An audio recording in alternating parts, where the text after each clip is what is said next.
Asalaamu calaykum waraxmatullaahi wabarakaatuh. Caruurey kusoo dhawaada fariimaha Ramadaanka oo ay idinla socodsiinayaan ardayda xanaanada carruurta ee Iimaan. Xalqadan waxaa idin soo jeedin doona aniga oo ah Asma Maxamed Nuur. Waxaadna inagala socotaan astaan uga. Caruurey, kelmad soon waa af Carabi, waxaana laga wadaa in laga af xirto wax kasta oo ku afurin kara, sida cuntada, biyaha, laga bilaabo marka la suxuurto ilaa qorraxda ka dhacdo. Caruurey, soonka sanadkee ayaa la waajibiyey? Soonka waxaa la waajibiyey sanadkii labaad ee Hijriyada Islaamka. Caruurey, Rasuulkii Alle sallallahu calayhi wasallam waxa uu soomay 9 soon. Caruurey, maxay tahay ujeedka ama yoolka loo jideeyay soonka?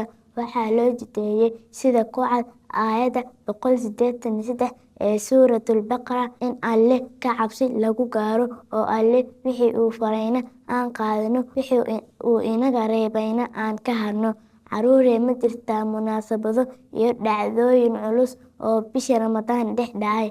Haa, waxaana ka mid ah: 1. In Alle soo dejiyay Qur'aanka bisha Ramadaan. 2. Waxaa dhacay bisha Ramadaan sanadkii labaad ee Hijriyada duulaankii weynaa ee Badar ee Alle uu guuleeyay muslimiinta, gaaladana uu jebiyay. Caruurey, sidoo kale muslimiinta waxay furteen magaalada barakeysan ee Maka bisha Ramadaan sanadkii 8 ee Hijriyada Islaamka. Soonka ma leeyahay arkaan? Haa, wuu leeyahay, sida salaadaba ay u leedahay arkaan. Waxa uuna leeyahay 2 rukni ama 2 tiir oo kala ah: 1. In la niyeysto oo qofka habeenkii niyeysto in uu soomi rabo maalinta beri ah, in waxa afurin kara uu ka reebtoonaado sida cunada iyo cabidda. Caruurey, fariimaha Ramadaanka waa intaas. Soon qaad wanaagsan.